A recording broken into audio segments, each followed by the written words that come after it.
I'd like to call the February 15, 2022 Indian Trail Planning Board meeting to order. And for the record, if each board member would state their name and that they're present. I'll be glad to do roll call, Mr. Chairman, if that's Sure. okay for you. Yes. Larry Dukes, Present. Chris McGuire, Present.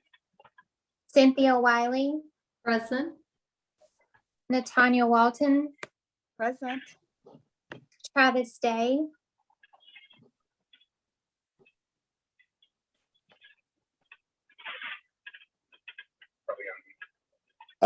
Present. oh, thank you, and Joe Litch. Present. Perfect.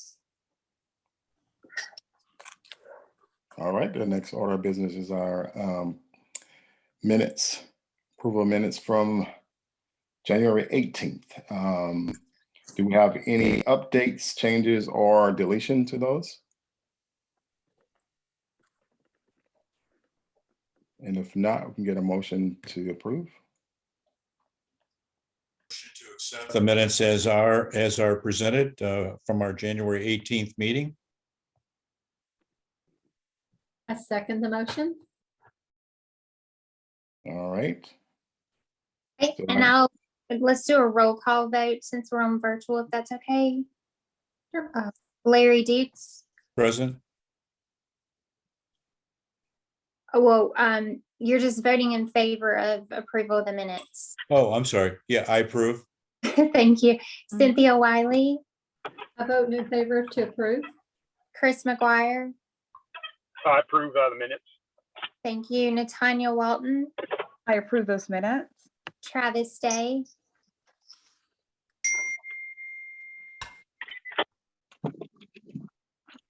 Approve those minutes. and Joe Litch. Yes, approve your minutes. Thank you. All right, so next order of business is new business. Well, it looks like we have two. The first being the ZM 2022-0008 Union Festival Shopping Rezoning. Staff. Thank you, Mr. Chairman Joe. We appreciate it.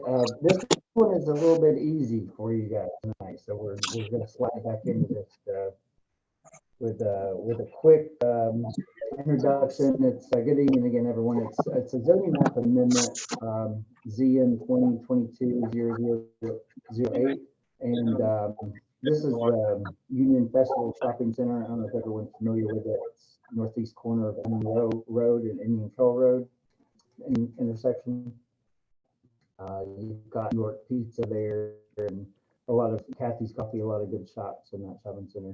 The request is to amend approximately 0.47 acres on the town's official zoning map.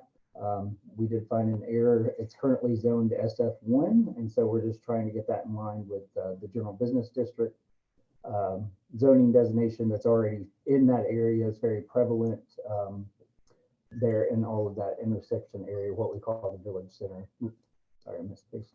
So this is where the shopping center is, and then this is our little error that we've got on our zoning map. You know, not even a half acre that's shown as single family, but it should be general business district, because you got general business district over here, the food line, CVS, and this is a bank here. So we're just trying to correct it. Letting you guys know that we're doing some work when we haven't been as busy. So here's a picture of the existing site looking northeast out to the property. That's the section of the shopping center that was built later that didn't get the correct zoning designation. Here's the zoning map where we're talking about. As you can see, it makes perfect sense to get this corrected, and there's all that GBD area that I was telling you about earlier. Going on to the whole entire shopping center sits on 3.76 acres, and this request would correct 0.47 acres on the town's official map.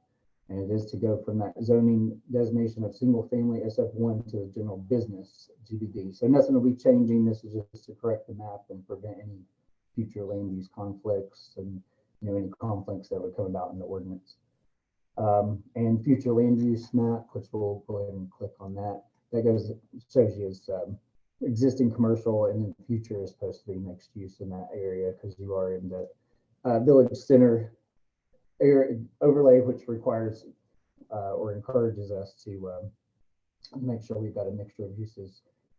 North, you've got the single family SF1, that's Russian Park to the north and to the east. And that's what this current one is still zoned SF1. And then to the south and west, you've got GBD.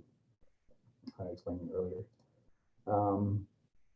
Like I said, it's in the old village, Old Monroe Village Plan and shopping center, among some other uses that already existed prior to us adopting the village plans that are in the town's comp plan. So this proposed amendment will establish the correct zoning based on what we've got there existing, and it will help continue keeping our village center intact. So staff found it to be consistent with the land use goal by correcting the zoning base or zoning based on the existing land use and reducing conflicts with our ordinance.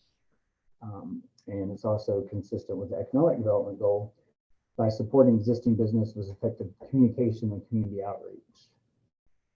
So staff felt like it was a good thing to do, and to go ahead and just recommend approval for that based on staff's analysis. And I'm here to answer any questions if anybody's got any. I kind of ran through it fast.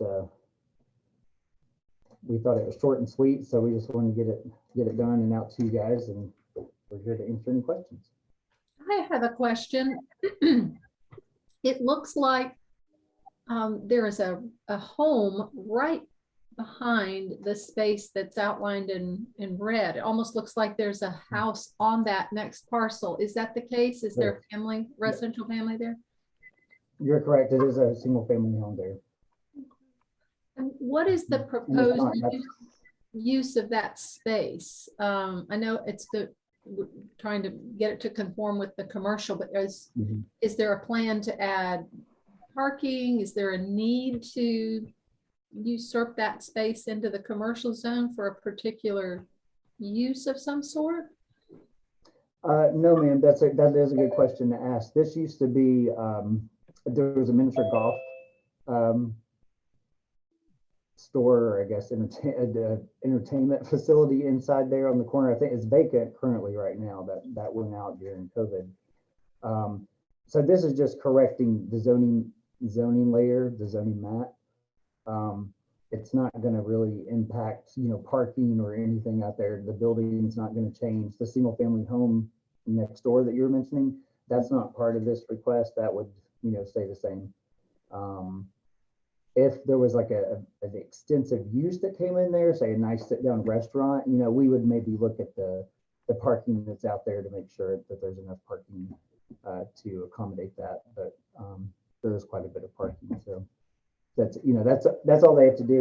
It's going to have the correct zoning. So if they came in and they were a use that's allowed in GBD, then we would permit it. But we'd make sure they have parking available. I guess my greater concern is the amount of buffer between the commercial space and the house that's there in that family. Is there a certain setback period or setback line? There would be today, current day, if this was being built, because this is existing already. We have to go by, as is. It's existing as is. Now, if they were trying to expand the shopping center, then yeah, we could kick in current day regulations, which would make a wider buffer. But this was approved before we started being able to regulate land uses. So, Mr. Chairman, I just want to interject quickly. Like Matt was saying, this was built, we're estimating, back in the 80s. The town of Indian Trail was not a planning department until the late 90s. So a lot of those regulations would not have even been thought of at the time. The reason that this came to our attention is because some of the tenants in upfitting and trying to get loans we're not able to because of this underlying single family zoning.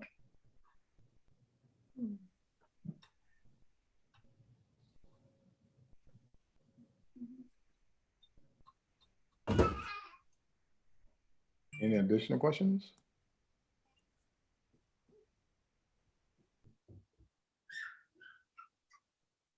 Doesn't sound like it. No questions. Is Were you this, saying something? I have a question, I guess. Is this proposal come before the planning board before? No, no, sir.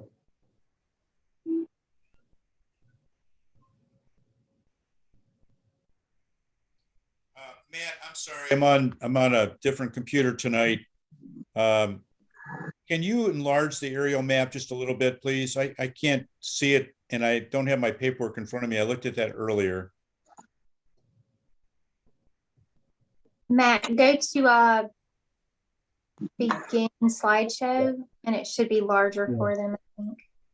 All right, let's check that. Yeah, that's great. Can you see? Yeah. I just think my concern is it looks like we're taking away what little buffer is there before that single family home.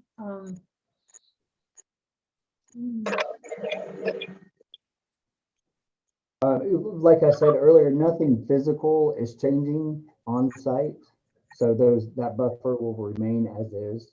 Okay, so The building. We're just correcting this. It's kind of more like just a paper process that we're correcting it on paper. okay.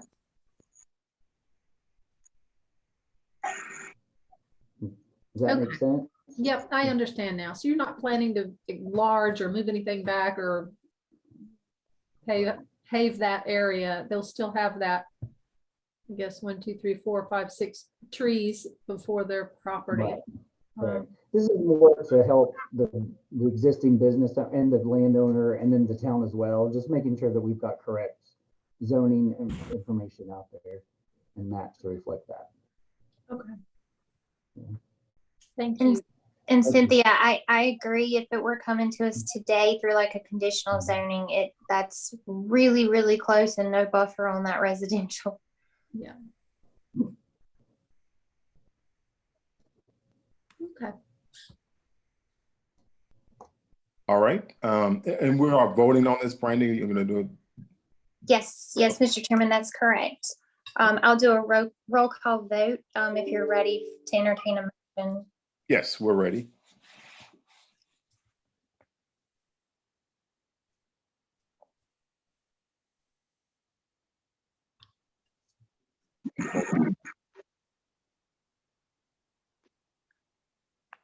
Can we have a motion from anyone to approve or not approve?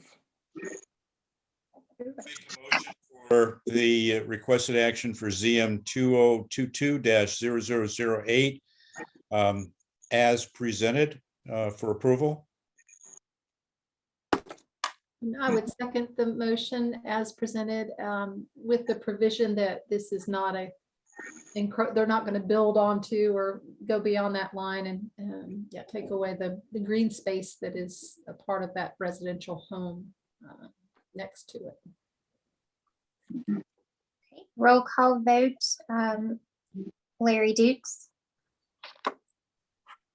Do I need to rescind my proposal since my requested action? Do I need to rescind that for Cynthia?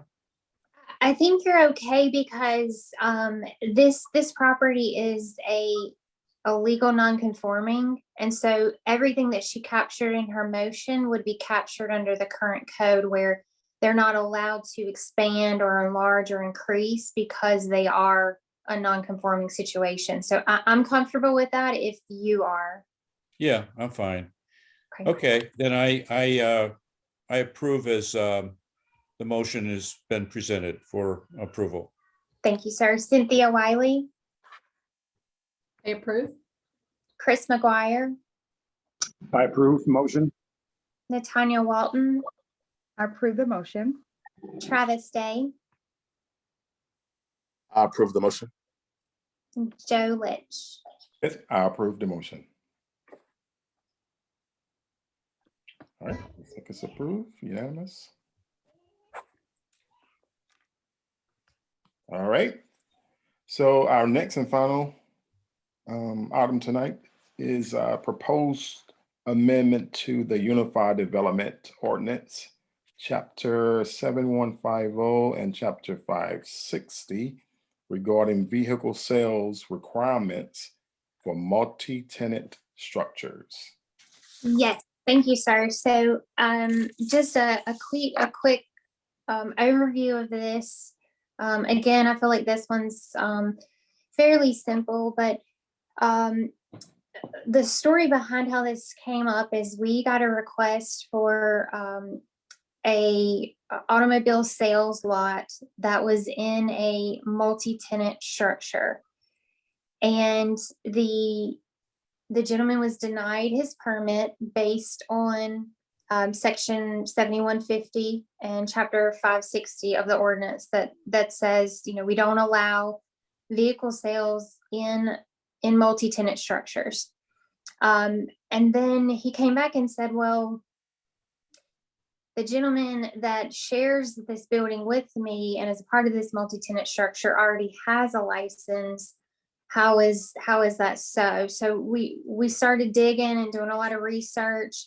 Ended up meeting with the state official that's over the enforcement of this. And he shared with us that just kind of like we were thinking, that the original intent of our ordinance was to match the states. And we started going and looking at different examples, and we read their requirements. And he specifically looked at this location and he said, it's not so much that it's a multi-tenant, it's that we want to ensure if there's titles and information that's confidential and that needs to be secure, that if I'm renting a space from you, there is an actual separate entrance and there's privacy and no way for the other tenant to have access to that information. So we looked at their requirements. Their requirements read that they should have an established sales room containing at least 96 square feet of floor space in a permanent enclosed building, separate and apart from any living quarters, residence, or other business having a separate entrance. So basically, again, the way he described it, it's not so much multi-tenant as our code says, but that there is an actual separate entrance, that you're not having to go through one tenant space that's a dealership to get to your location. So a better way he explained it is if I have a building that I have a business in, and then I want to rent a small office out to another individual, that person is going to have to come through my location to get to their office, or I would have access to their office because there's only one entrance. So based on that information, he kindly asked that we look at aligning ourselves with the state and how they enforce it. They are much closer to this issue. They deal with this on a daily basis, and I really couldn't come up with a reason from a land use perspective why we would have that in there. And so it was clear that we were trying to, at some point in the past, line it up with the state, but just kind of missed that mark a little bit. So you'll see the chart before you. What it does is it removes that standalone language. We don't need the standalone language because we aren't going to be regulating it from a multi-tenant structure perspective any longer. So it will just simply be automobile, boat, motorcycle, and RV sales and rentals permitted by right in the same districts. We're not changing the districts, and we're not changing any of the special regulations either. So that's pretty much the summary of this item and why it's before us, and I'll be glad to answer any questions you may have. Hey, Brandy, I have a question. So what else fits into this definition of a multi-tenant structure? You gave us an outline of how this came about for a specific situation, but what else fits into that kind of definition, multi-tenant? Do you mean like, are there other uses that we regulate that Yeah. way? Yeah, No, I mean, we have, our signage section addresses multi-tenant for obvious reasons, but there wasn't anywhere else that we could find that this was utilized, which was more evidence to the fact that there was an attempt to align with the state. And perhaps when this ordinance was written, there was somebody else different enforcing at the state. I don't know, but we can't find any link to any other uses that would create this link. well, I guess part of my question was like, what kind of examples of other multi-tenant structures are we talking about here? I guess I don't have a clear picture in my mind who else this might impact. So can you give me a definition of a multi-tenant structure? What is that? Yeah, it would be simply just a building that has more than one tenant. So the example that we looked at for this situation and discussing it with state law enforcement, it was literally a warehouse with two tenant locations. The building's cut in half and you've got separate entrances. Now, multi-tenant could be, Sun Valley with, 20 different tenants in a building. It could mean a variety of things, but basically at least more than one tenant within one building. Okay, so when we see like car lots on Route 74, those are typically a single tenant facility that might be selling or leasing a vehicle. Correct. Now, one regulation that you might want to be aware of that we have found to be very beneficial, that is a very popular use. If there's probably the number one customer in-person question would be related to vehicle sales. We do have a 2-acre minimum. So they do have to meet that 2-acre minimum before they're permitted in any district. Thank you.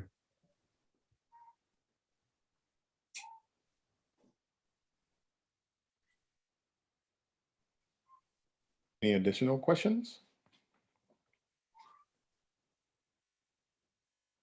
If not, make a motion to approve or deny. I make a motion to approve as presented. I second. All right, Roll call vote. Cynthia Wiley, Approve. Larry Dukes, Approve. Chris McGuire, Approve. Natanya Walton, Approve. Travis Day, Approve. Joe Lynch. approved. All right, that looks like that concludes our new business for today. I don't think else is adjournment. Anyone make a motion? I make a motion to adjourn tonight's meeting. Second the motion. All right, so be it. Thank you all for joining. Thank you for your time. Have a good night. Yeah, y'all have a great night. Thank you, guys. Good to Have see a good everybody. evening. Goodbye.